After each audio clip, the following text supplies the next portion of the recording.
बच्चों को दुआएं, बड़ों को सलाम। फिजा है मेरा नाम। You are watching morning with फिजा।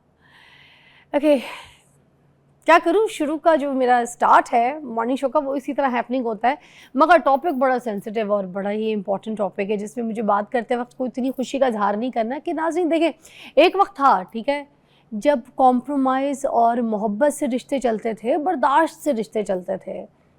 फिर आज अगर हम रिश्तों में देखें तो फिर एक छोटी सी गलती, छोटी सी ईगो, ये छोटी सी कोई गलती, गलत फहमी या थोड़ी सी बदतमीज़ी वो पूरा का पूरा घर तोड़ देती है।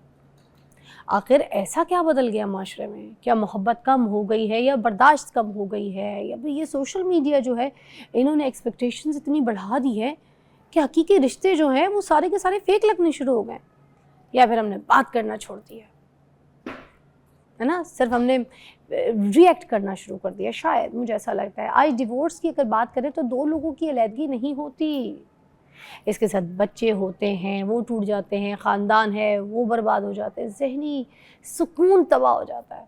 मगर अफसोस की बात यह है कि जो आज रिलेशनशिप है ना उसमें लोग इन्वेस्टमेंट कम करते हैं, बहुत कम करते हैं। हर कोई इसमें जो है ना रिलेशनशिप में बस अपने रिश्ते को जो है ना बचाना कोई नहीं चाहता, बस अपनी बहस को जीतना चाहता है, अपनी ईगो को जो है ना जिताने की कोशिश कर रहे थे। रिश्ते को कभी बचाने की कोशिश, कोई गलती किसकी होती है, दोनों की होती है, एक की होती है, किसकी होती है, ये सब आज हम ज़रा इन पहलू के ऊपर बात करेंगे। क्योंकि देखिए आपको मैं एक बात बताऊं कि गुज़िश्ता 5 सालों के दौरान जो तलाक़ के केसेस हैं उनमें 35% जो है ना वो बहुत ज़्यादा रिपोर्टिंग हुई है कि उसमें इजाफा हो गया है। 2023 में अगर हम बात करें तो 85,000 जो थे ना वो रिपोर्ट हुए थे, और 2024 में वो तादाद जो है ना 91,000 तक पहुंच गई, और 2025 में ये तादाद जो है 1,00,000 से भी ऊपर पहुंच गई है। अभी क्यों इतने ज़्यादा केसेस बढ़ते जा रहे हैं, इस पर बात करते हैं। डॉक्टर उम्मे रब्बाब हमारे साथ माहिर नफ्सियात मौजूद है, इनसे पूछते हैं। Over to you. जी, अगर डिवोर्स का बेसिकली देखें तो उसकी जो रेशो है वो काफ़ी बढ़ रही है, और उसकी अगर पाकिस्तान में स्पेसिफिकली रीज़न्स देखें तो मल्टीपल रीज़न्स हैं। हम ये नहीं कह सकते कि किसी एक रीज़न की वजह से डिवोर्स होती है, मल्टीपल फैक्टर्स आ जाते हैं। तो जो मेन रीज़न आ जाती है, कुछ हमारे यहाँ पे फाइनेंशियल कंस्ट्रेंट्स आ जाती हैं। जब आपकी शादी होती है, फैमिली आपकी बढ़ती है, बच्चे होते हैं, तो आपकी फाइनेंशियल रिस्पॉन्सिबिलिटीज़ इंक्रीज़ हो जाती हैं। वो एक बहुत बड़ी रीज़न बनती है डिवोर्स की।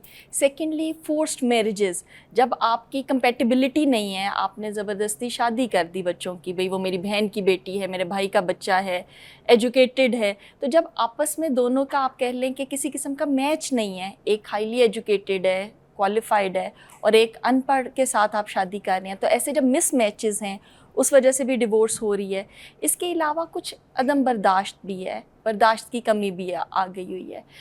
आप सोशल मीडिया पे जो पोर्ट्रे किया जाता है, सब कुछ हैप्पी हैप्पी है, लाइफ में हर चीज़ अच्छी चलती है, हर चीज़ बेस्ट मिलती है, तो जब आपने पोर्ट्रे ही एक फेक रियलिटी की हुई है, तो जब शादी के लिए लोग जा रहे हैं तो उनके जहन में वही चीज़ है कि जी हर चीज़ हैप्पी एंडिंग होती है, हैप्पी स्टार्टिंग होती है।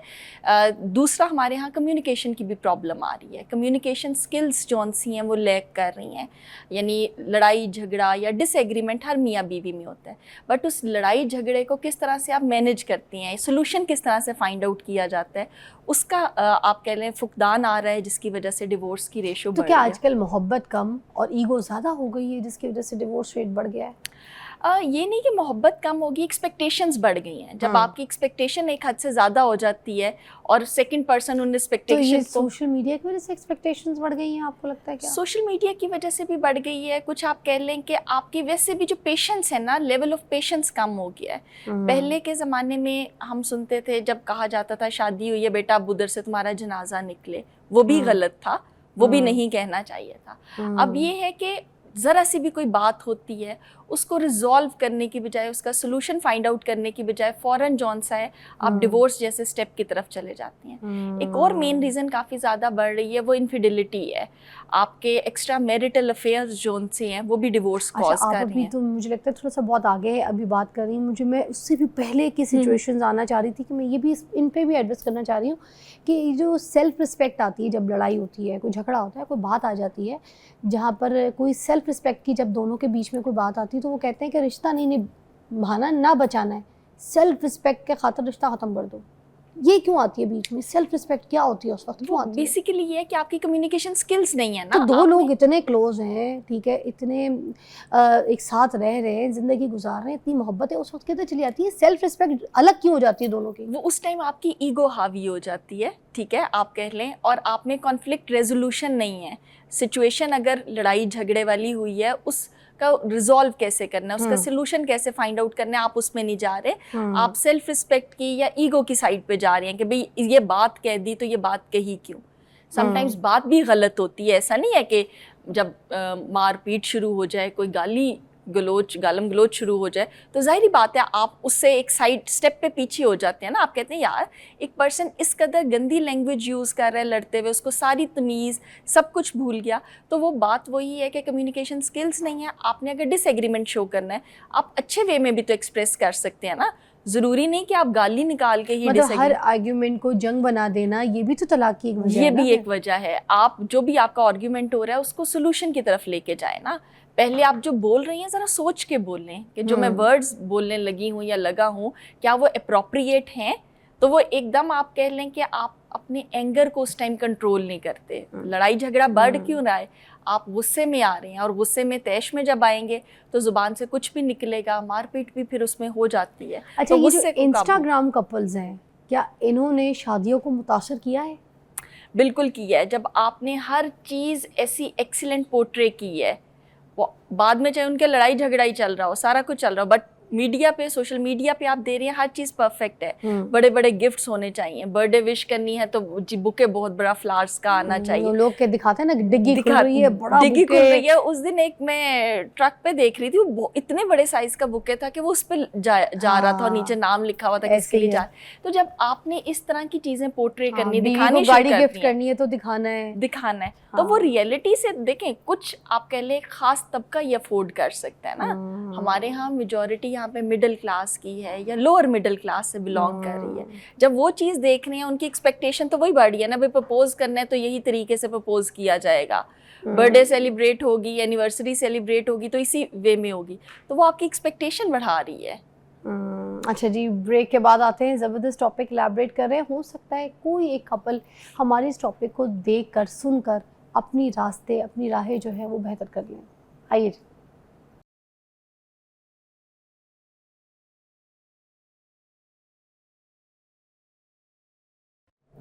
Welcome back. हम यहाँ पे बात कर रहे हैं कि जो तलाक है इसकी शरह इतनी बढ़ती क्यों जा रही है। हर घर का किस्सा तलाक है, हर घर में किसी बेटी को तलाक है, हर मर्द दूसरी शादी कर रहा है। वजह क्या है तलाक की, इस पे बात करें। अच्छा, ये जो परफेक्ट मैरिज देखते हैं हम लोग सोशल मीडिया पे बहुत ज़्यादा, तो क्या इनको देखकर भी जो आम लोग हैं वो अपनी मैरिज लाइफ को अनहैप्पी कर देते हैं? देखिए, उसमें जो स्पेसिफिकली आपकी टीन एज है, वो टीन एज बहुत एडमायर कर रही है, वो आइडियलाइज कर रही है कि भाई एक हैप्पी कपल ऐसा होता है, एक हैप्पी मैरिज इस तरह की होती है। सेम इसी तरह वो जो ख़वातीन मैरिड हैं, घर में बैठी हुई हैं या वैसे सोशल मीडिया यूज़ कर रही हैं, जब वो देख रही हैं कि भाई हर चीज़ को इस तरह एक्स्ट्रा ऑर्डिनरी वे में सेलिब्रेट किया जाता है, हर चीज़ आपकी पहुँच में होती है, हर चीज़ आप गिफ्ट कर सकते हैं, तो ज़ाहिरी बात है उनकी भी एक्सपेक्टेशन अपने हस्बैंड से बढ़ रही है। अब यहाँ पर वो रियलिटी से हट रही हैं कि भाई मेरे हस्बैंड का फाइनेंशियल बैकग्राउंड सेटअप इस तरह का है, वो अफोर्ड कर सकता है या नहीं कर सकता। उनको वो चीज़ अट्रैक्ट कर रही है और वो भी रीज़न एक बन रही है लड़ाई झगड़े की मियाँ बीवी में ना। और ये जो प्राइवेसी ख़त्म हो गई है, जो प्राइवेसी बिल्कुल ऐसे, तो उसकी वजह से भी मैरिजेस जो इनसिक्योर हो गई हैं, थोड़ी सी हो गई हैं उस वजह से भी कि आपकी देखिए मियाँ बीवी के रिश्ते में एक प्राइवेसी होती है। अब हर चीज़ आप सोशल मीडिया पे उस तरह पोर्ट्रे नहीं करते या करनी चाहिए। अब जब आप वो पोर्ट्रे कर रही हैं, अगेन लोगों की एक्सपेक्टेशन बन रही है, बढ़ रही है, एक फेक रियलिटी पोर्ट्रे हो रही है। जैसा मैंने शुरू में कहा कि डिसएग्रीमेंट हर मियाँ बीवी में होता है, बट उस डिसएग्रीमेंट को आप सोल्यूशन की तरफ किस तरह से लेके जा रहे हैं वो मैटर करता है। तो जब आप वो डिसएग्रीमेंट हो रहा है, आप उस पर झगड़ा ज़्यादा करना शुरू कर रहे हैं, आप कंट्रोल अपनी इमोशंस को नहीं कर रहे, तो वो चीज़ भी रीज़न बनती है डिवोर्स। अच्छा, मैंने देखा है कि बहुत पैसा अगर है भी मर्द के पास, ठीक है, और टॉक्सिक रिलेशन चल रहा है, तो वो औरत जो है कॉम्प्रोमाइज़ कर लेगी, उस टॉक्सिक रिलेशन में भी जी लेगी, अपनी लाइफ को बड़े अच्छे तरीके से गुजारेगी, जस्ट बिकॉज कि मर्द के पास पैसा है।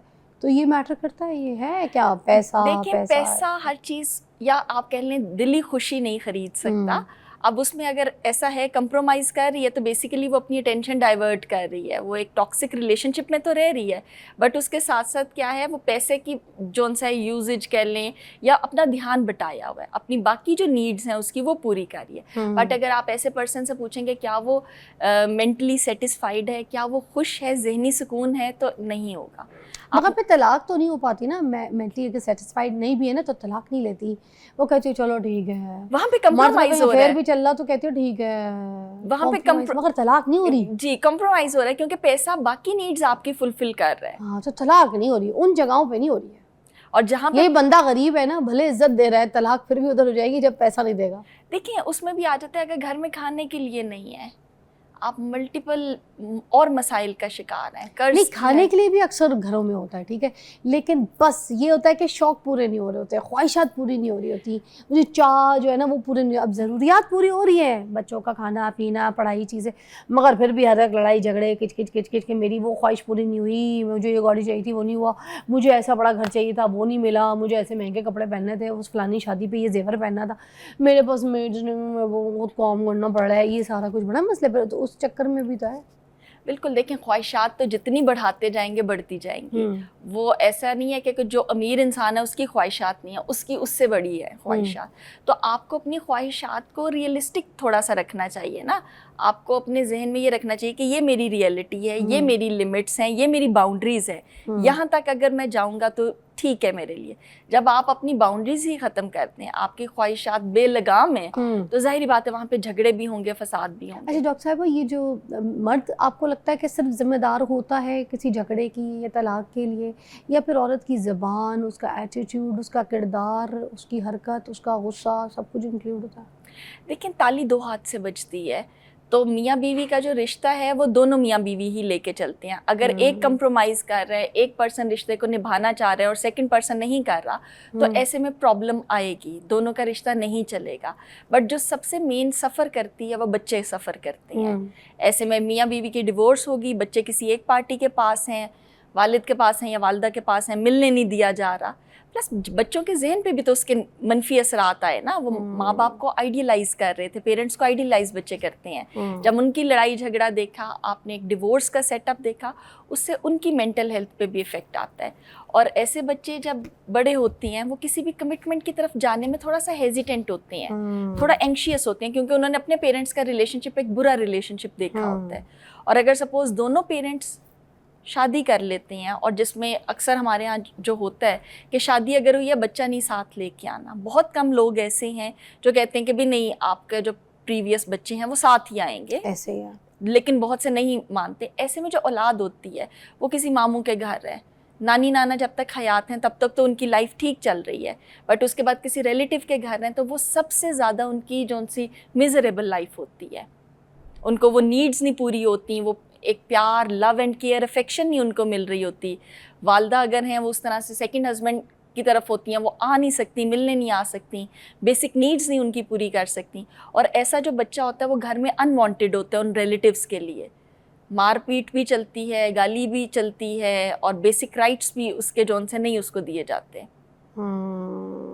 अच्छा, फिर मैंने एक और चीज़ देखी कि जो फाइनेंशियली प्रेशर है मर्द के ऊपर, उसकी वजह से भी मर्द आज का जो है ना बहुत टूट जाता है, क्योंकि औरत की फरमाइशें, ख्वाहिशें, उसकी चाह, वो चीज़ें बहुत बढ़ गई हैं because of the social media as well, ठीक है, सोशलाइजिंग एज वेल। तो अब जो चाह है वो बहुत ज़्यादा है औरत की, अब उसको पूरा करने के लिए, बच्चों के ख्वाहिशात पूरा करने के लिए अब मर्द के ऊपर फाइनेंशियल प्रेशर बहुत ज़्यादा आ गया है। और मर्द के साथ ज़्यादा मसला ये है वो किसी के साथ एक्सप्रेस भी नहीं करता। देखिए औरत तो एक्सप्रेस कर रही, औरत एक्सप्रेस कर लेती है, पेरेंट्स के साथ कर लिया, बहन के साथ कर लिया, अम्मी के साथ कर लिया, फ्रेंड्स के साथ, बट मर्द नहीं बता पाता कि वो किस तरह से सारे जो अखराजात हैं या किस तरह से चीज़ें मैनेज कर रहा है।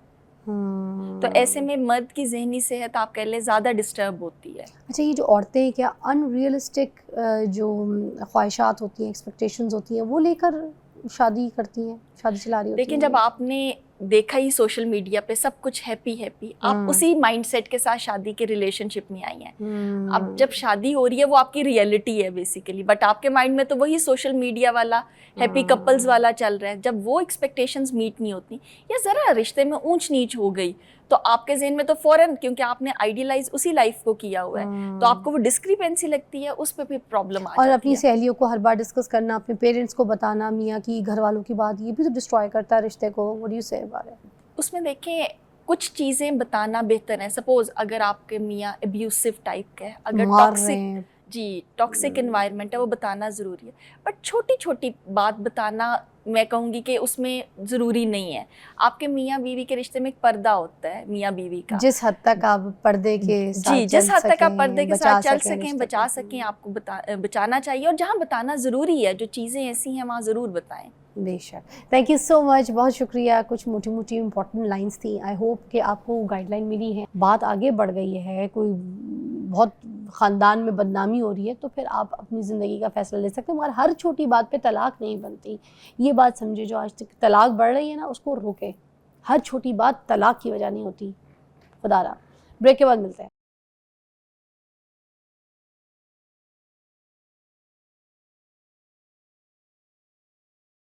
Welcome back, you watching morning with Fiza. नाज़रीन, अब हम एक बहुत इंपॉर्टेंट टॉपिक पे बात करने जा रहे हैं, जो कि आज से पहले मुझे लगता है इस रिश्ते के ऊपर कभी बात ही नहीं हुई। कई बार आपने सुना होगा कि सास और बहू के जो रिश्ते हैं उनमें दरार आ गई, मगर क्या आपने कभी सास और दामाद के रिश्ते के बारे में कोई बात सुनी है? किस तरीके से मुतासर होते हैं, कभी कोई बात करता है?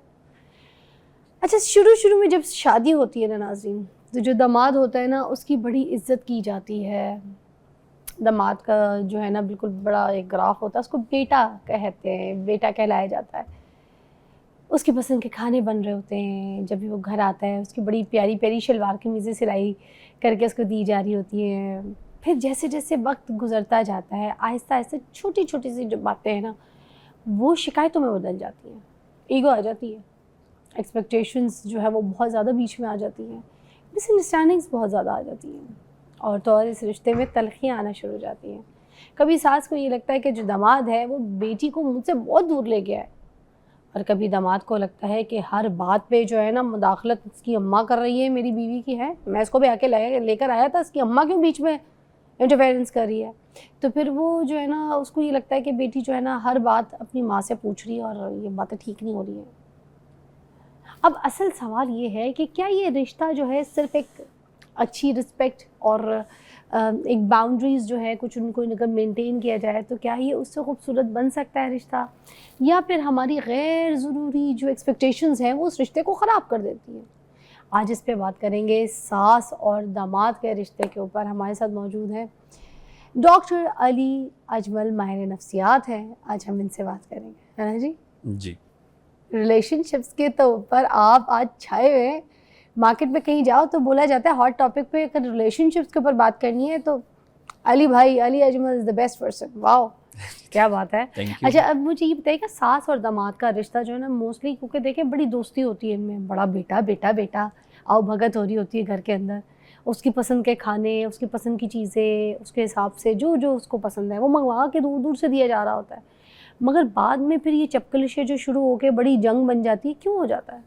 देखिए, स्टार्ट में तो ऑब्वियसली आओ भगत होती है। स्टार्ट में तो एक नया चीज़ होती है, नई चीज़, एक आप इंटरेक्शन होती है, तो ज़ाहिर बात है ये तो ह्यूमन नेचर है। सास भी बिल्कुल माँ होती है, वो जो दामाद है वो अम्मी अम्मी कहता है, पीछे फिरता है, और जो सास है वो भी कहती है कि जी मेरा जी एक और बेटा मुझे मिल गया। तो असल में होना तो ऐसा ही चाहिए, कंटिन्यू यही चीज़ करनी चाहिए। तो ये सास और दामाद के बीच में ईगो क्लैश कहाँ से आ जाती है? देखिए, ईगो क्लैश तो आता है ना, कुछ दामाद भी ऐसा करते हैं जी कि मेरी जी ज़रूरत से ज़्यादा आओ भगत की जाए। मुझे पानी ठंडा तो पिलाया था, लेकिन बहुत ज्यादा ठंडा क्यों नहीं था। चाहे घर में उस दामाद की कोई इज्जत नहीं करता। अच्छा भाई साहब, कुछ ऐसे भी लड़के हैं जिनकी मोहल्ले में भी कोई इज्जत नहीं करता, और काम की जगह पे भी कोई नहीं करता, लेकिन वो सासों से और अपने इन लॉ से ये एक्सपेक्ट करते हैं कि जी बिल्कुल जी बस जैसे ही मैं एंटर हूं तो सारे खड़े हो जाएं जी, जैसे नहीं वो एक इस तरह का प्रोटोकॉल मुझे मिले कि अजीमो शान शहनशाह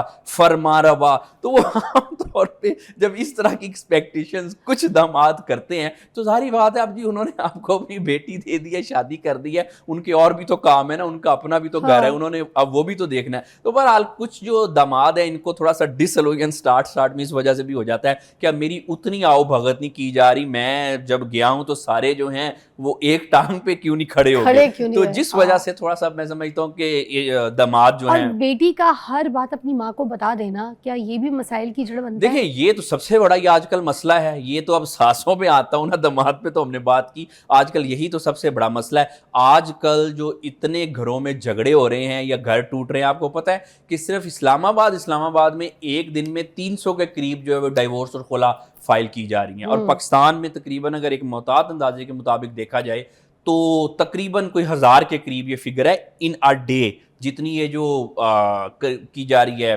फाइल की जा रही है। अब इसमें मुख्तलिफ किस्म की वजह है, लेकिन इसमें एक आजकल सबसे बड़ी वजह ही सास है। ये जो सास का बगैर वजह के अपनी बेटी के मामलात में इंटरफेयर करना है। कुछ तो ऐसी माएँ हैं जो अपनी बेटी को हर छोटी छोटी बात पर डिक्टेशन दे रही होती हैं। अच्छा बताओ क्या कहा था तुम्हारे मियाँ ने, अच्छा उसकी माँ ने क्या कहा था, उसकी ननंद ने क्या कहा था। आज तुम खाना ना बनाना, आज तुम देखना कि तुम्हें बाहर लेके जाता है, बाहर से खाना ऑर्डर करता है कि नहीं करता। ऐसी बिल्कुल ऐसी बात। ऐसी और सारी बातें बताओ मुझे।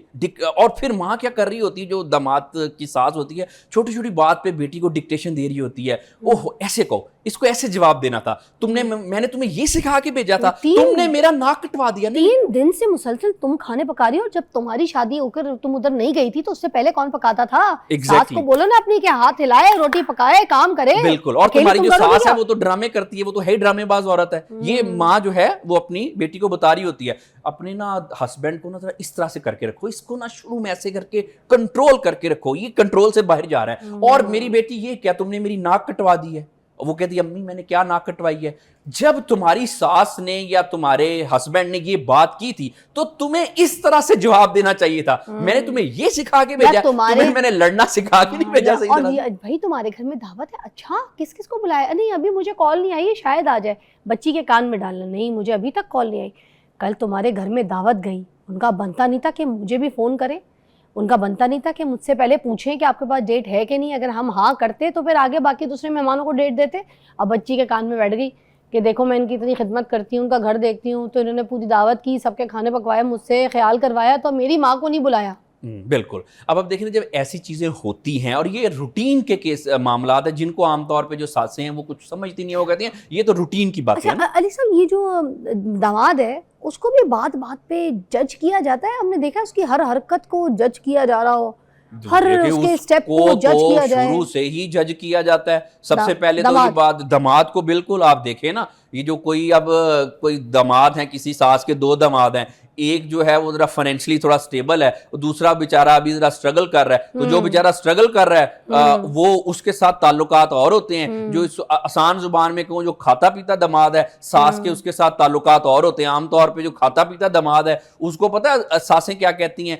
इवन लव और अरेंज मैरिज में भी होता है। सब में जी, सब में, मतलब कि देखो जी क्या हाल है, अम्मी जी का क्या हाल है, आपकी अम्मी जान ठीक है? लव मैरिज वाले को कम प्रोटोकॉल मिलता है और अरेंज मैरिज वाले को बड़ा ज्यादा प्रोटोकॉल मिलता है। उस पे भी बात करते हैं ना। अच्छा अब वो पहले मैं अमीर और गरीब दामाद की बात कर लूं ना। हाँ। अब वो अमीर दामाद, तुम्हारी अम्मी जान आपकी ठीक है बेटा, बेटा अम्मी जान का ख्याल रखा करो, अम्मी जान की इज्जत किया करो, बहुत अच्छी औरत है बेटा। वो जो आपका भाई है ना, ब्रदर इन लॉ, उसका हमने रिश्ता तय करना है बेटा, आपके पास टाइम होगा, आप साथ चलेंगे? नहीं नहीं, अगर बेटा आपके पास टाइम होगा तब हम वो दिन रखेंगे, अगर आप बिजी हैं तो फिर हम नहीं रखेंगे। और यही थोड़ा सा दामाद वेल ऑफ ना हो, और तेरी माँ दा की हाल है, ठीक है, अच्छा उतना वो हमने तुम्हारे ब्रदर इन लॉ के दिन रखे हुए हैं, हाँ आ जाना बेटा तुम भी। अच्छा शादी वाले दिन बेटा वो ना बारात चल पड़ी है, तुम ना ऐसा करना ना फाटक से ही साथ मिल जाना, या फाटक निकल गया तो चुबुर्जी से ही साथ मिल जाना, वो हम ना बस। तो हम देखें कि ये दामाद को सास जजी कर रही है। हालांकि होना तो ये चाहिए कि भाई वो दामाद है, चाहे वो वेल ऑफ है वेल ऑफ नहीं है, वो उसका और आपकी बेटी का मामला है। आपको तो उन दोनों के साथ इक्वल रखनी चाहिए। एक ब्रेक लेते हैं, ब्रेक के बाद ज्वाइन करते हैं दोबारा। यहाँ पर हम बात करें सास और दामाद की चपकलिशों के ऊपर कि इनका झगड़ा क्यों होता है। आइए जी।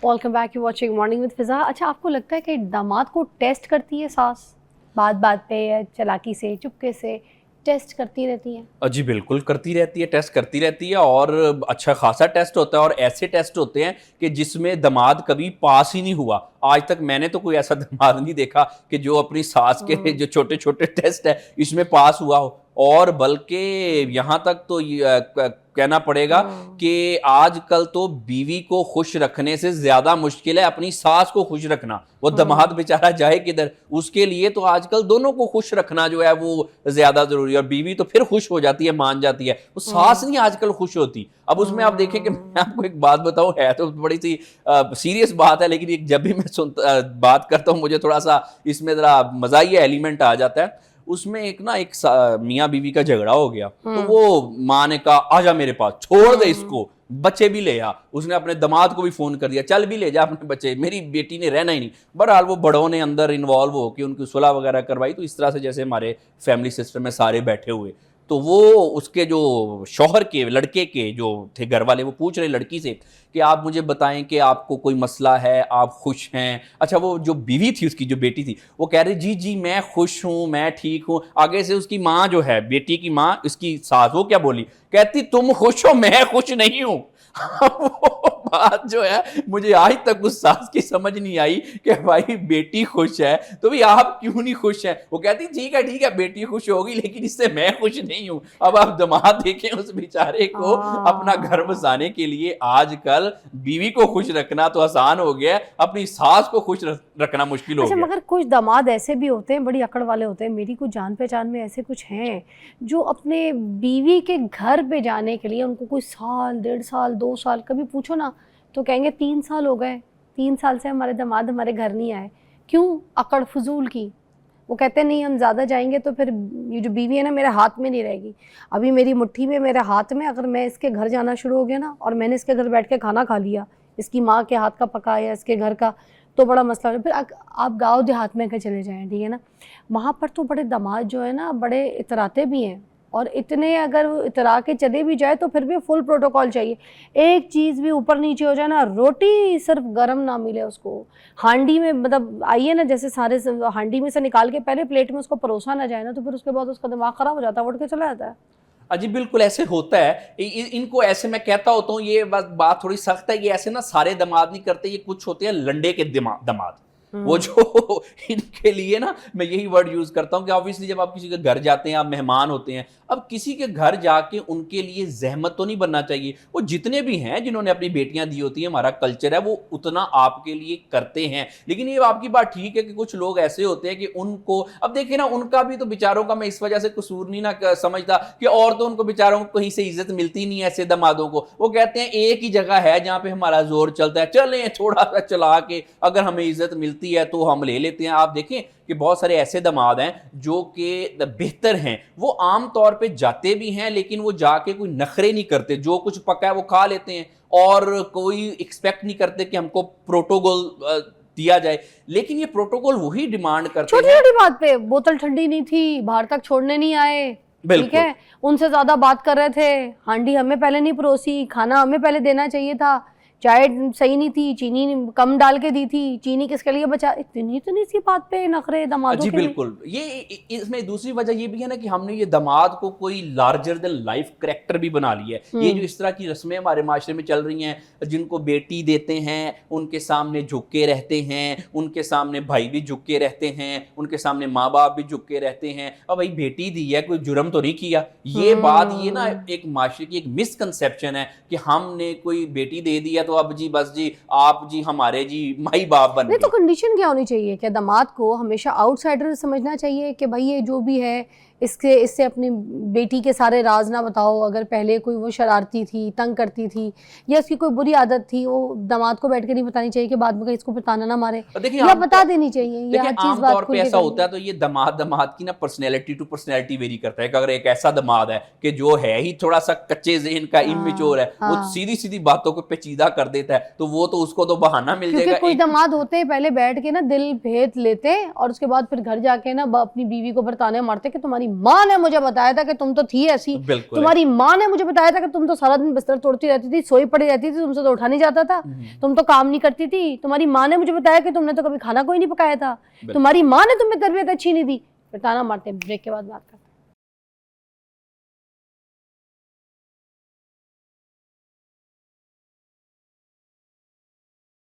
सास और दामाद के ऊपर हम बात कर रहे हैं नाज़रीन।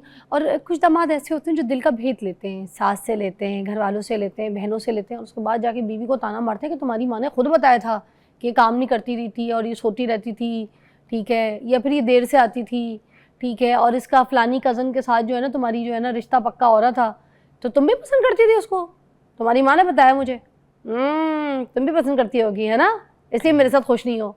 ऐसी ऐसी बातें दिल भेद लेके फिर उसको ताना मारना उसकी पिछली लाइफ का। और वो बैठ के सास जो है वो इसलिए बता देती है अपने दामाद को, उसको लगता है कि नहीं भाई मैं अपनी बेटी के लिए बेहतर कर रही हूँ मगर वो अपनी बेटी के लिए कब्र खोद रही होती है उस वक्त शायद। जी बिल्कुल ऐसा होता है। इसमें देखिए दो चीज़ें हैं कि सबसे पहले तो ये समझ लें कि जो दामाद है वो आपका बिल्कुल एक तरह से बेटा ही है, वो आउटसाइडर नहीं है ये। लेकिन अब बात यह है कि बेटे को किस हद तक बातें बतानी चाहिए, बल्कि मैं तो कहता हूं कि औरतों को बहुत सारी बातें जो हैं वो अपने सगे बेटों से भी छुपानी चाहिए, उनको नहीं बतानी चाहिए ना, क्योंकि मेल मेंटेलिटी है, फीमेल मेंटेलिटी है, जेंडर डिफरेंसेस तो हैं। तो सास को सीक्रेटली जो दामाद के बिहेवियर्स हैं वो ऑब्जर्व करने चाहिए। लेकिन चाहे देखिए ना, दामाद एक ऐसा रिश्ता है जो ना उसको उलटता पलटता टाइम नहीं लगता।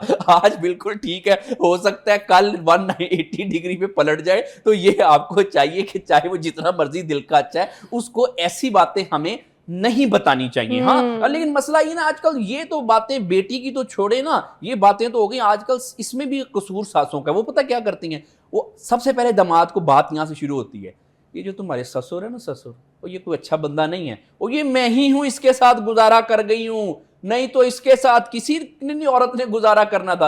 अब कुछ सासों की फेवरेट हॉबी होती है ये जो भी उनको मिले अपने मियाँ की बुराइयां करना। अब दामाद आ गया सामने और घर में सब ठीक ठाक है, खाना पीना खा लिया, उसने कहा अम्मी आप कैसी हैं? ओ बेटा क्या बताऊं, ये जो तुम्हारे अब्बू हैं इन्होंने ही सारी उम्र मेरा टिकना भारी किया हुआ है, मैं क्या बताऊं, इन्हीं से मेरा ही गुजारा कर गई हूं, नहीं तो ये बंदा इस काबिल ही नहीं था वगैरह वगैरह। अब वो दामाद को आपने जब ये बातें शुरू हुई, उसके बाद फिर बेटी की भी, फिर सारे आपके इधर उधर के सारी बातें बोलते बोलते उसको सारी चीजें बता दी।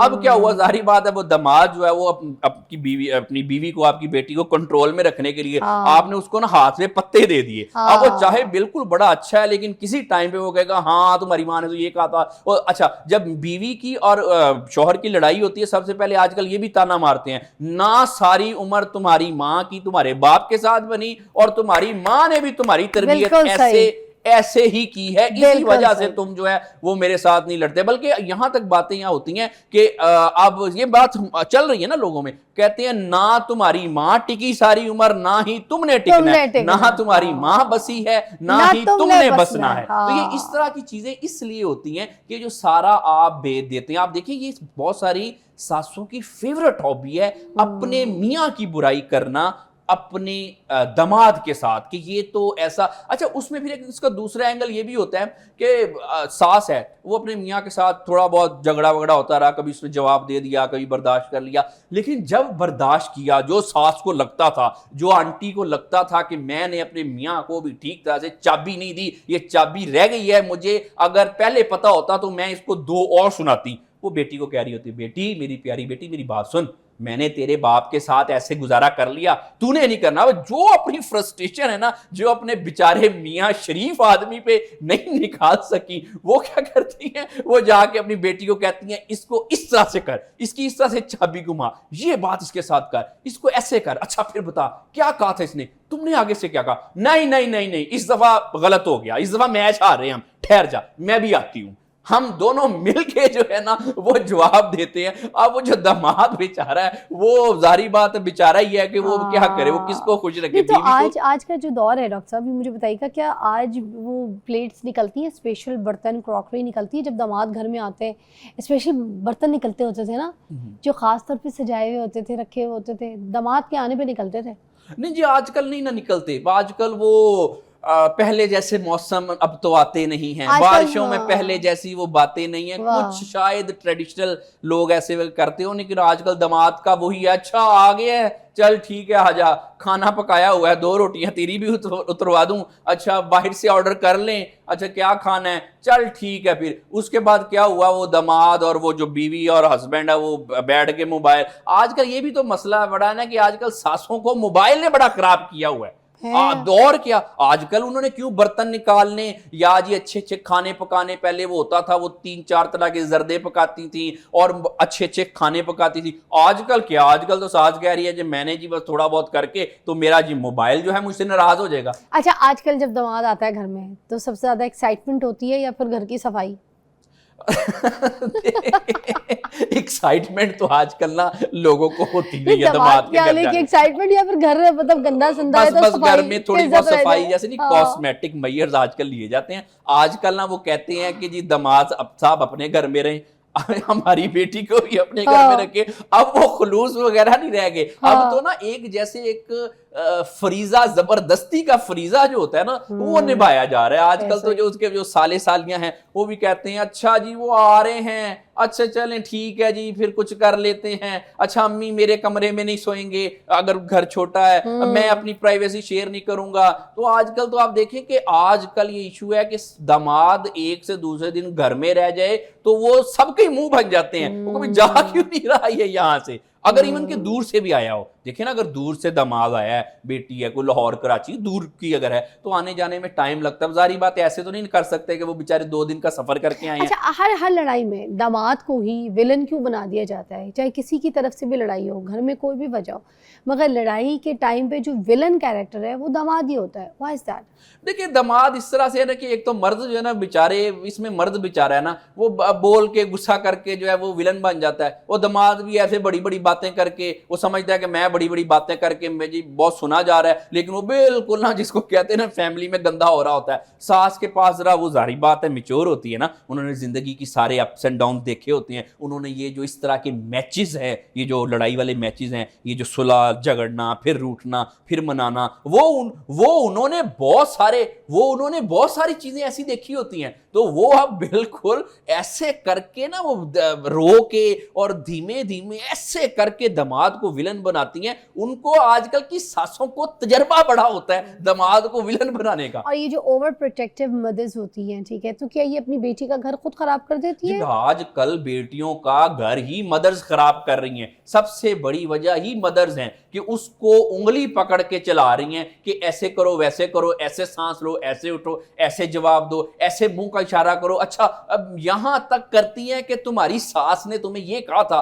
तो तुमने आगे से ऐसे मुंह क्यों बनाया था, तुमने आगे से क्यों नहीं किया, यहां तक एक बार दोबारा कर देंगे, एक नहीं बार। नहीं अब मैं तो जिसके बारे में सास नाराज हो जाएंगी ना, तो मैं ये बात कर रहा हूं कि वो अच्छा नहीं ये मैं रियल वाकया बताता हूँ। एक खुद मुझे हस्बैंड ने बताया, उन्होंने कहा जी मेरी बीवी के साथ मेरी लड़ाई हुई तो आमतौर पे हमारी होती है 1-2 दिन होते हैं, सुलह हो जाते हैं।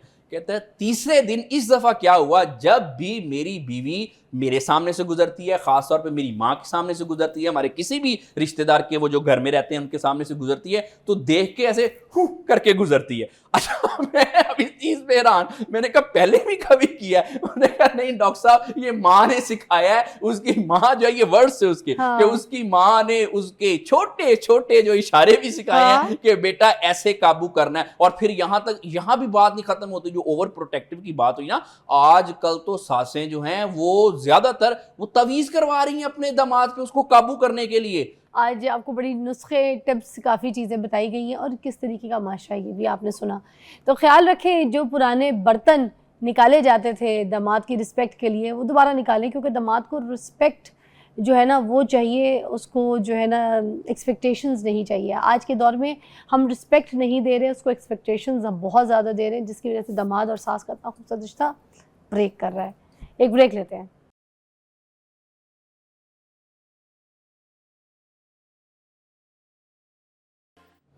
Welcome back, you watching morning with Fiza. नाज़रीन, शदीद गर्मियाँ हैं, आपको पता है अरूज पे चल रही हैं गर्मियाँ।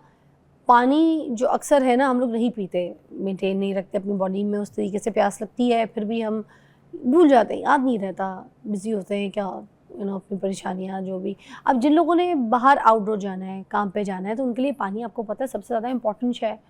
अगर वो पानी नहीं पिएंगे तो फिर क्या होता है कि आपकी जो यूरिनरी ट्रैक है ना, वो उसका इन्फेक्शन आपको हो सकता है, किडनी स्टोन्स हो सकते हैं, किडनियाँ ख़राब हो सकती हैं, और भी बहुत सारे ऐसे मसले जो है ना, मसाइल पैदा हो सकते हैं। तो आज हमने ये सारी चीज़ें क्लियर करनी है कि गर्मी का अगर शदीद मौसम इस तरह से आए तो आपने किस क्वांटिटी में कितना कोई पानी पीना है, कितना कोई ख्याल रखना है। क्या सादा पानी ठीक होता है, या कोई कहते हैं कि जी नमक डाल के पानी पिएँ, कुछ लोग कहते हैं कि इलेक्ट्रोलाइट्स वाला पानी पिएँ, कुछ कौन से पानी ठीक रहते हैं, ये आज हम इसके बारे में पूछेंगे ताकि हर हिसाब से हमें पता चल सके। डॉक्टर अरसलान भट्ट जो हैं वो हमारे साथ मौजूद हैं, यूरोलॉजिस्ट हैं, तो इनसे हमें सही पता चल सकेगा। अस्सलाम वालेकुम। वालेकुम अस्सलाम। कैसी तबीयत है सर आप आपकी? ठीक है? जी शुक्र अल्हम्दुलिल्लाह जी। शदीद गर्मी है और इसमें पानी का जो इंटेक है इसके बारे में जो है ना हम आपसे पूछना चाहेंगे कि आप यहाँ से बता दें कि जो इंडोर में ऐसे एसी में बैठा हुआ है बंदा, अपने घर में भी आसानी से ऐसे आराम से बैठा हुआ है, उसको किस हद तक कितना पानी, कितनी क्वांटिटी, किस किस्म का पानी पीना है? अच्छा, पहले तो शुक्रिया कि आपने प्रोग्राम में इनवाइट किया, बहुत शुक्रिया। और मौसम की मुनासबत से आपने जो है वो टॉपिक रखा है। गर्मियाँ आ चुकी हैं और एज़ ऑलवेज़ हर साल की तरह यूरोलॉजी की ओपीडीज़ जो है उनमें रश काफ़ी बढ़ गया है। मेरे पास जो पेशेंट्स आ रहे हैं उनमें सिग्निफिकेंट तादाद अगर मैं आपसे कहूँ तो 2 किस्म के पेशेंट्स की है। एक वो जो पेशाब के इन्फेक्शन की अलामात के साथ आ रहे हैं, और एक वो जो गुर्दे की पथरी की अलामात के साथ आ रहे हैं हमारे पास। अच्छा, अब इसमें एक तो अच्छी बात है और एक बुरी बात है। बुरी बात यह है कि मैं अक्सर सोचता हूँ कि जब मौसम चेंज होता है तो हम जैसे आँखों की प्रोटेक्शन के लिए सन ग्लासेस यूज़ करते हैं, स्किन की प्रोटेक्शन के लिए सनस्क्रीन, हैट वगैरह, कैप्स, इनका एहतमाम करते हैं, लेकिन किडनीज़ को अनफॉर्चुनेटली हम इग्नोर कर देते हैं। उसके लिए एज सच हम कोई मैन्यूवर्स नहीं करते। तो लेकिन इसमें प्लस पॉइंट या अच्छी चीज़ ये है कि 2 चीज़ें, किडनी स्टोन्स या यूरिनरी इन्फेक्शंस, जो कि समर्स में बहुत कॉमन हो जाते हैं, ये मेजॉरिटी ऑफ द टाइम्स ये प्रिवेंटेबल हैं। अगर हम कुछ जनरल लाइफस्टाइल चेंजेस करें तो उसके साथ इनको काफ़ी हद तक प्रिवेंट किया जा सकता है। अच्छा, अब अगर हम बात करें कि एक पेशेंट जो है किडनी स्टोन का, वो हमारे पास किन अलामात के साथ आता है, तो यूजुअली वो जो है फ्लैंक पेन्स, जो कि आम तौर पे हम कहते हैं साइडों पर दर्द होती है और पेट के निचले हिस्से तक जाती है, या ये कॉमन कंप्लेन है। उसके साथ पेशाब का खून और ये सारी अलामात हो सकती हैं।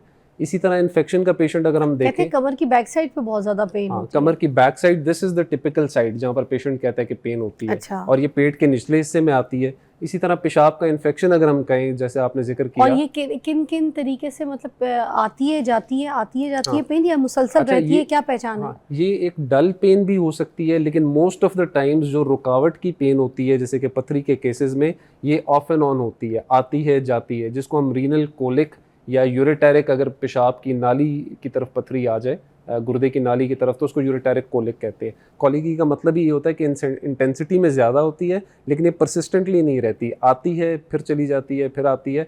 और इसमें एक हॉलमार्क फीचर सवाल होता है कि जी डॉक्टर साहब, मुझे कैसे पता चलेगा कि गुर्दे की या पथरी की दर्द है, कमर की पट्टे की दर्द नहीं है?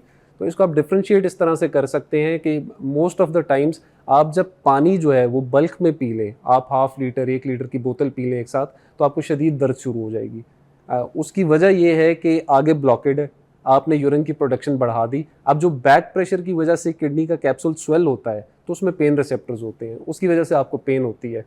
पहले वक्तों में कहा जाता मगर था, वो किडनी को सॉइलिंग जो है वो डैमेज नहीं कर देती डॉक्टर बिल्कुल साहब? करती है बैक प्रेशर की वजह से। इसीलिए पहले वक्तों में आपने सुना होगा, एक तरीका होता था कि अगर किसी को पथरी हो तो वो कहते थे जी इसको ड्रिप लगा दो, ज़्यादा से ज़्यादा पानी पियो, पेशाब खुल के आएगा और पथरी बाहर निकल जाएगी।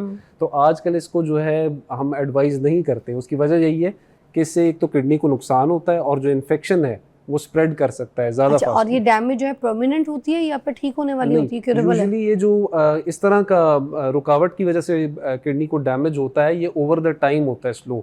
अगर तो ये रुकावट मुस्तकिल रहे, आप उसका कोई हल ना करें, तो this can lead to a permanent damage. इसीलिए हम कहते हैं कि अगर ये पेन है आपको किडनी का फ्लैंक्स में, आपको लग रहा है, आपको शक है, तो आपको एक यूरोलॉजिस्ट को विजिट करना चाहिए और ये शक दूर करना चाहिए, बजाय इसके कि आप उसको इग्नोर करें और तब यूरोलॉजिस्ट के पास जाएं जब उसके हाथ में भी बहुत कम हो और वो कुछ कर ना पाए आपकी बेहतरी के लिए।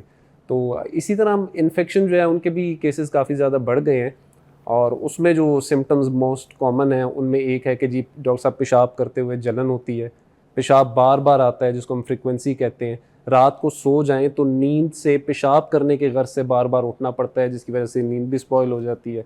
तो ये कुछ कॉमन सिम्टम्स हैं जो उसकी वजह से हो सकते हैं इन्फेक्शन के। अच्छा, अब इसमें अगर हम कहें कि इसको, क्योंकि हमारा फोकस जो मेन है वो प्रिवेंशन पे है कि किस तरह हम इन चीज़ों को प्रिवेंट कर सकते हैं, किडनी हेल्थ को मेंटेन कर सकते हैं, तो टॉप ऑफ द लिस्ट जो चीज़ है वो है हाइड्रेशन। नेक्स्ट क्वेश्चन आपका था, आपने पूछा कि जी ये अक्सर पेशेंट्स पूछते हैं कि डॉक्टर साहब कौन सा फ्लूइड जो है वो किडनी हेल्थ के लिए अच्छा है। तो जो टॉप ऑफ द लिस्ट है ना, जो आपका इस लिस्ट में जो है किंग की हैसियत रखता है, दैट इज़ प्लेन वाटर। तो प्लेन वाटर जो है वो किडनी की हेल्थ के लिए सबसे तो बेहतर फिर है। हमने तो ये सुना था कि पानी में जो है हल्का सा नमक डाल के इस मौसम में, या फिर हल्की सी चीनी भी डाल के, या फिर कोई भी ऐसा, ठीक है, लीमू थोड़ा सा छिड़क लें, खीरा डाल दें, ऐसी कोई कहानी हमने सुना था कि पानी फिर बेहतर होता है। आप कह रहे हैं कि किंग है प्लेन वाटर। हाँ, अच्छा, कुछ चीज़ें ना मिथ्स हैं हमारी सोसाइटी में बड़ी प्रिवेलेंट है और वो इतनी आम है कि हमें लगता है कि शायद ये फैक्ट्स हैं, ये सच है, लेकिन ऐसा है नहीं है। तो किडनीज़ के लिए ना प्लेन वाटर जो नेचुरल है वो सबसे अच्छा है हेल्थ में। अच्छा, किडनी के पेशेंट्स अगर हों या स्टोन के पेशेंट्स हो तो हम उनमें बल्कि एडवाइज़ करते हैं कि आपने सॉल्ट्स को रिस्ट्रिक्ट करना है, शुगर्स का इस्तेमाल कम करना है। तो ये जो फिज़ी ड्रिंक्स हैं ना, आपके सॉफ्ट ड्रिंक्स हैं, इनको तो बल्कि हम पेशेंट को सख्ती से मना करते हैं कि उनको आप इस्तेमाल ना करें। कार्बोनेटेड ड्रिंक्स जो हैं ये आपकी किडनी की जनरल हेल्थ के लिए और स्टोन के पर्सपेक्टिव से भी अच्छी नहीं है। उसके अलावा अगर मसाने के एस्पेक्ट से हम देखें तो कॉफ़ी, टी, उसके अलावा ये कार्बोनेटेड ड्रिंक्स जो हैं ये आपके ब्लैडर को जो है वो केमिकली स्टिमुलेट कर देती हैं, जिसकी वजह से एक प्रॉब्लम होती है जिसे हम कहते हैं ओवर एक्टिव ब्लैडर, जिसको हम कहते हैं मसाना ज़रूरत से ज़्यादा मुतहरिक हो गया है और आपको फ्रीक्वेंटली बार बार वॉशरूम विजिट करना पड़ता है। तो ये ब्लैडर हेल्थ के लिए, किडनीज हेल्थ के लिए ये ड्रिंक्स अच्छी नहीं है। Plain water top of the list. उसके अलावा जो हम कहते हैं जी कच्ची लस्सी है या उसके अलावा जनरली लस्सी कह लें, this is a good thing, आप यूज़ कर सकते हैं, वो हाइड्रेशन के लिए बहुत अच्छी है। लाइम वाटर है वो आप यूज़ कर सकते हैं। लेकिन ये जो बाकी मैंने आपसे बताया जैसे कैफ़ीन है, कॉफ़ी, टी, ये लॉन्ग टर्म में डिहाइड्रेशन, ये डायलिसिस करती हैं, पेशाब की प्रोडक्शन बढ़ा देती हैं और आपको मज़ीद ज़्यादा डिहाइड्रेट करती हैं। तो इसको हम गर्मियों में एडवाइज़ नहीं करते। फिर आपने एक चीज़ पूछी, आपने कहा कि जी ऑप्टिमल वाटर इनटेक कितना है। तो ये अगर हम रफली एक आइडिया ले लें, ज़ाहिर है ये केस टू केस वेरी करेगा। मगर जैसे एसी में बंदा बैठा है तो वो कितने गिलास पिएगा पानी, और अगर कोई मजदूर बाहर जा रहा है, काम कर रहा है, उसका पसीना बह रहा है, ठीक है, मुशक्कत कर रहा है, मेहनत कर रहा है, फिर उसको कितने गिलास पानी रिक्वायर्ड है, ये भी बताना है। बिल्कुल ठीक है। समर्स को अगर हम कंसिडर कर लें, गर्मियों की हम बात करें आजकल मौसम, तो 2.5 to 3 लीटर्स, या एक आम शख्स के लिए मैं बताऊं तो उससे आप कह सकते हैं कि 10 से 12 गिलास जो है पानी के, वो एक 24 आवर्स में, घर एक बैठा दिन एसी में, वाला बंदा, घर में बैठा एक शख्स, उसके लिए अप्रोप्रिएट है। ये एक हो गया, ठीक है। अच्छा, अब अगर आप बात करेंगे कि जी एक शख्स है जो कि स्ट्रेनुअस एक्सरसाइजेज कर रहा है या मजदूर है जो कि खेती बाड़ी कर रहा है, एक शख्स वो डायरेक्ट सनलाइट में है और उसको परसिस्टेंट स्वेटिंग है, तो आप इसमें एक फिक्स अमाउंट तो नहीं दे सकते, लेकिन over and above this 2.5 to 3 litres, यानी जो कि आपने बेस लाइन लेना है, उसके अलावा आप ऐड कर देंगे जितना उसको लॉस हो रहा है स्वेटिंग से। अगर इसका एक रफ आइडिया लगाया जाए तो 0.5 to 1 लीटर, जिसको आप कह सकते हैं 2 से 4 ग्लास, वो हर घंटे के लिए आप इसमें ऐड कर देंगे, जो कि वो बाहर सनलाइट में वो एक्सरसाइज कर रहा है या काम कर रहा है। अच्छा, तो हाँ, तो ये बेसलाइन के अलावा है। ऐसा ही नहीं है कि ये 2.5 to 3 लीटर एक मजदूर भी पिएगा और एक डेस्क जॉब वाला शख्स जो है वो भी पिएगा, तो ये डिफरेंट। डॉक्टर साहब एक ब्रेक लेंगे, ब्रेक के बाद दोबारा ज्वाइन करते हैं। हम यहाँ पर पूछ रहे हैं कि जो स्पेशली इन्फेक्शंस हो जाते हैं आपको पानी ना पीने की वजह से, गर्मी की बहुत शदीद आपके जिस्म में जो है ना बढ़ जाती है, तो फिर उसके बाद शिद्दत वो जो बढ़ जाती है तो कौन कौन से नुकसान और कौन सा ऑर्गन्स को ख़राब करती है, क्या एहतियात है ये जी?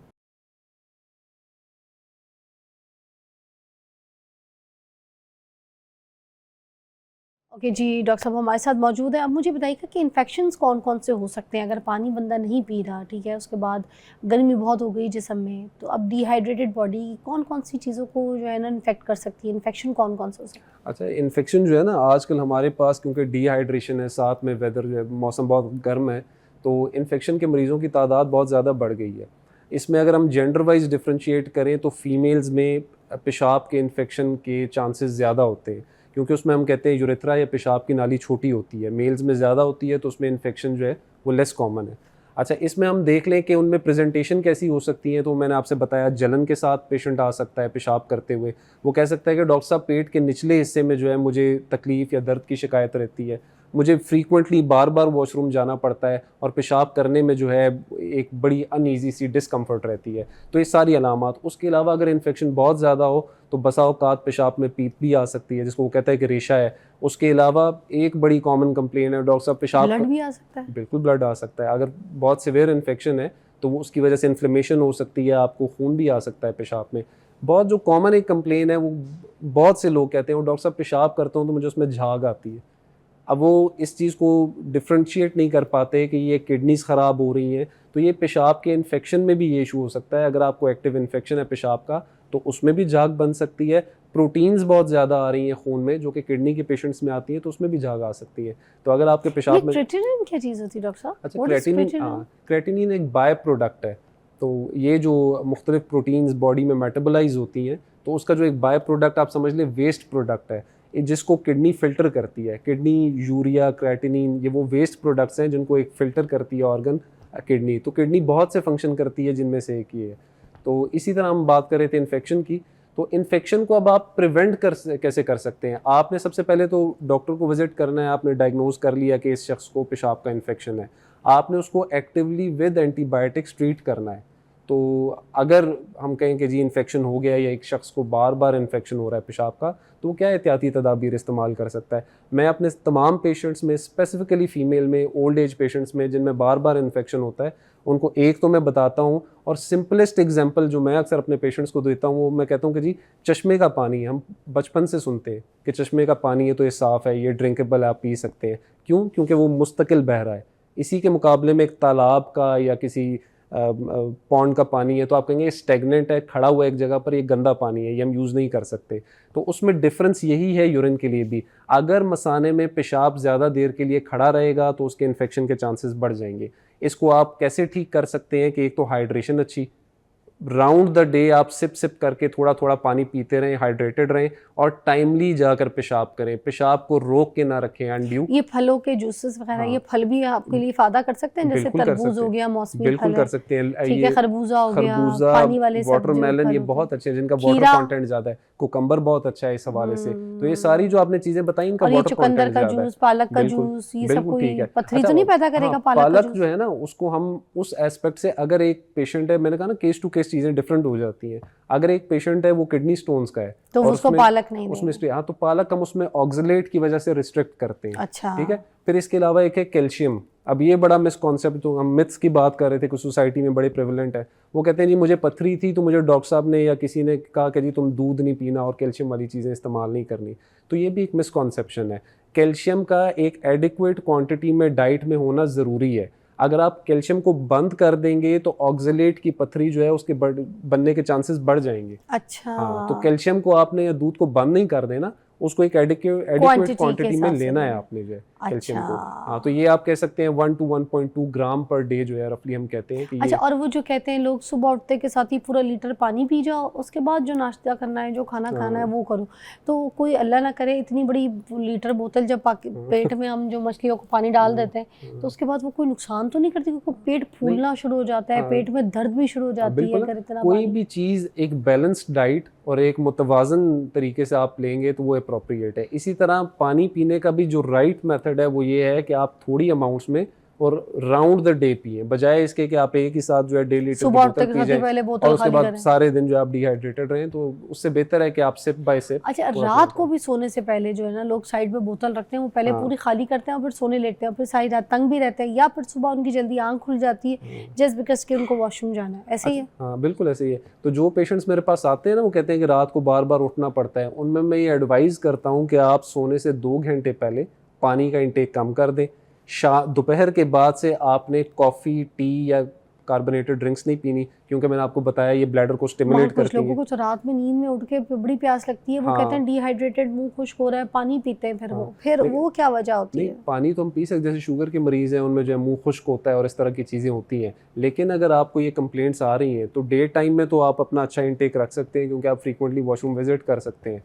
तो नाइट से 2 घंटे पहले सोने से मैं कहता हूँ कि एक तो वाटर के इंटेक कम कर दें, दूसरा पेशाब करके सोएं। तो ये वो मेथड्स हैं कि जो आप लगते तो सिंपल हैं, लेकिन अगर आप इनको इनकॉर्पोरेट कर लें तो आपके छोटे छोटे मसाइल हल हो सकते हैं। और अगर इन्फेक्शन को हम स्पेसिफिकली बात करें तो उसको प्रिवेंट करने के लिए मैं कहता हूँ एक तो हाइड्रेशन मैंने बताया कि उसका अच्छा एहतमाम करें। दूसरा ये है कि फीमेल्स में स्पेशली ब्रीदेबल क्लोथ्स पहने, लूज़ क्लोथ्स पहने। ये जो टाइट ड्रेसेस और जिसमें से एयर भी पास थ्रू नहीं होती, ये इन्फेक्शन के चांसेस बढ़ा देती है। एक ब्रेक लेते हैं, फिर आपको दोबारा ज्वाइन करते हैं।